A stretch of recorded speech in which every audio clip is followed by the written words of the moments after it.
दोस्तों, समाजवादी पार्टी के भीतर इन दिनों सियासत की जमीन थोड़ी हिलती हुई नजर आ रही है। ऊपर से पार्टी भले ही मजबूत दिख रही हो, लेकिन अंदर खाने की बेचैनी को साफ महसूस किया जा सकता है।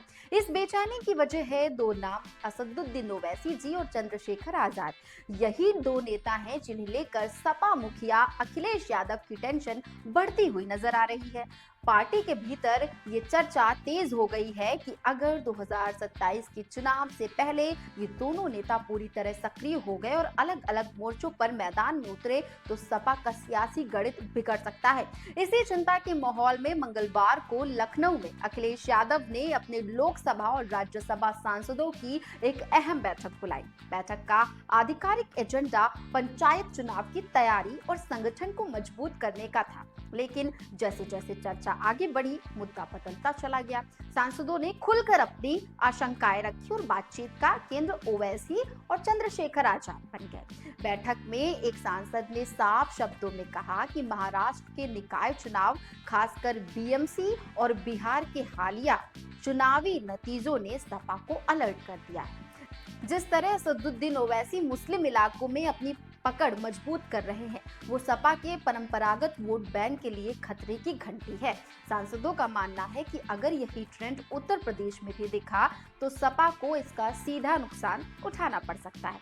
खासकर पूर्वांचल और पश्चिमी यूपी में ओवैसी का असर सपा की मुस्लिम एकजुटता को कमजोर कर सकता है। वहीं दूसरी ओर चंद्रशेखर आजाद को लेकर भी पार्टी के भीतर चिंता कम नहीं है। सांसदों ने बताया है कि चंद्रशेखर जमीनी स्तर पर बेहद सक्रिय हैं और दलित युवाओं के बीच उनकी पकड़ लगातार मजबूत होती जा रही है। कुछ नेताओं का कहना है कि चंद्रशेखर सपा की स्थानीय नेताओं और कार्यकर्ताओं को भी अपनी ओर खींच रहे हैं, जिससे संगठन को अंदर से नुकसान हो सकता है। बैठक में ये बात भी उठी है कि अगर दलित और मुस्लिम वोट अलग अलग दिशा में बट गए तो सपा की सबसे बड़ी ताकत पीडीए यानी पिछड़ा, दलित और अल्पसंख्यक की रणनीति कमजोर पड़ सकती है। हालांकि इन तमाम आशंकाओं के बीच अखिलेश यादव ने अपने सांसदों को भरोसा दिलाने की कोशिश की है। उन्होंने साफ कहा है कि चुनौतियां राजनीति का हिस्सा है और पार्टी उनसे निपटने के लिए पूरी तरह हमेशा तैयार है और तैयार रहेगी। अखिलेश ने नेताओं से कहा कि घबराने की जरूरत बिल्कुल नहीं है, बल्कि जमीन पर काम बढ़ाने की जरूरत है।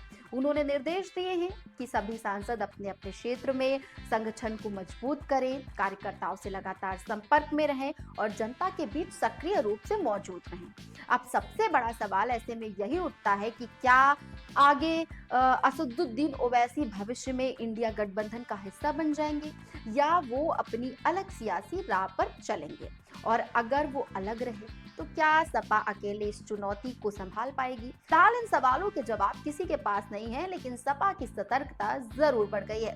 बैठक के बाद जब नेता बाहर आए तो कैमरे के सामने उन्होंने ओवैसी और चंद्रशेखर का नाम लेने से बचने की कोशिश की। हालांकि उनके बयानों में बार बार पीडीए यानी पिछड़ा, दलित और अल्पसंख्यक की एकता का जिक्र सुनाई देता रहा। ये साफ संकेत है कि सपा इस सामाजिक गठजोड़ को किसी भी कीमत पर टूटने नहीं देना चाहती। अखिलेश यादव ने सांसदों को ये भी साफ निर्देश दिए हैं कि वो महंगाई, बेरोजगारी और भ्रष्टाचार जैसे मुद्दों को लेकर जनता के बीच जाएं। उनका मानना है कि इन्हीं सवालों पर सरकार को घेरा जा सकता है और जनता का भरोसा फिर से मजबूत किया जा सकता है। साथ ही ये भी संदेश दिया गया है कि जो भी भाजपा के खिलाफ लड़ाई में साथ आएगा उसके लिए सपा के दरवाजे खुले हैं। कुल मिलाकर 2027 की लड़ाई की तैयारी अभी से शुरू हो चुकी है। बंद कमरों में रणनीति बन रही है और हर संभावित खतरे पर नजर रखी जा रही है। अब देखने वाली बात ये होगी कि अखिलेश यादव इन सियासी चुनौतियों को किस तरह से संभालते हैं और क्या ओवैसी और चंद्रशेखर की जोड़ी वाकई सपा के खेल को बिगाड़ पाएगी या चिंता सिर्फ सियासी सतर्कता बनकर रह जाएगी।